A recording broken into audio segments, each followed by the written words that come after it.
In the busy town of Maranpar lived a 24-year-old mechanic named Imran. He was incredibly talented, humble, and always ready to lend a hand to anyone who walked into his small workshop. But there was one thing about him that made his life difficult. Imran had absolutely zero chill. If someone threw a rude comment his way, his mood would flip in an instant. If someone tried to test him, he'd react before he even fully understood what he was reacting to. People genuinely liked him, but they learned to be careful around him, because one wrong word and Imran would go off, no exaggeration. One morning, Imran was fixing a customer's motorcycle when 3 boys from the neighborhood passed by. One of them looked at him and said loudly, "Bro, look at Imran, always covered in grease. Maybe this is all he's ever gonna do." His friends burst out laughing like it was the funniest joke in the world. And just like that, Imran felt his chest tighten. His heartbeat grew loud, pounding like someone was banging a drum inside him. 100 angry thoughts rushed into his mind. He tried to stay calm, but the frustration was way too real. In that moment of rage, the bike slipped from his hand and crashed onto the floor with a loud clang. The boys laughed even harder. And that was it. Imran snapped. He shouted so loud that people on the street stopped in their tracks to look. His anger took over everything: his voice, his mind, his peace. The boys, startled by his outburst, ran away, but the moment was already ruined. The customer, who had been waiting patiently, now frowned with disapproval. People stared, whispering among themselves, and Imran was left with nothing but a heavy feeling of embarrassment sinking in his heart. That evening, he walked home, his eyes fixed on the ground.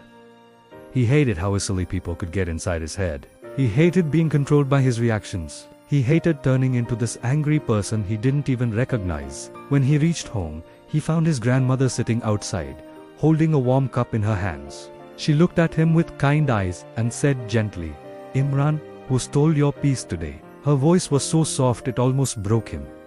He sat down beside her and whispered, "Nani, why do I lose control so fast? Why do I let people trigger me like this? Why can't I stay calm like you? What's wrong with me?" His grandmother smiled softly and replied, "Nothing is wrong with you, my son. You just never learned how to protect your peace." "Protect my peace?" Imran asked, confused. "How do I even do that?" She stood up slowly and said, "Come with me." She led him to the backyard, where an old clay pot sat on a small wooden table. Next to it was a candle, a sponge, a mirror, and a stone. Imran looked on, completely bewildered. His grandmother lit the candle and placed it under the pot, then said, "People who try to trigger you there, like this flame, they create heat, but the heat alone doesn't decide anything. What matters is what's inside you." She placed the sponge inside the pot first. After a few minutes, she carefully took it out. "Look at this sponge," she said. "Some people are like this. They absorb everything, every insult, every rude comment, every negative vibe. They let all of it sink deep into their heart. And they end up heavy, drained." Then, she put the mirror inside. When she pulled it out, it looked exactly the same. "Some people don't absorb anything," she explained. "They just reflect it. Someone insults them, they throw anger right back. Someone yells, they yell louder. They think they're standing up for themselves, but all they're really doing is repeating the same negativity." Finally, she placed the stone in the pot. When she took it out, it was completely unchanged. It was warm to the touch, but otherwise, it was just a stone. She held it in her hand and said, "This is what you must learn to become." The stone feels the heat, but it doesn't absorb it. It doesn't reflect it. It just stays solid, calm/unbothered. Because real calmness is not about avoiding people, it's about not letting their heat change your shape. Imran stared at the stone for a long moment. Something clicked inside him. It wasn't a feeling of weakness, it was a feeling of clarity.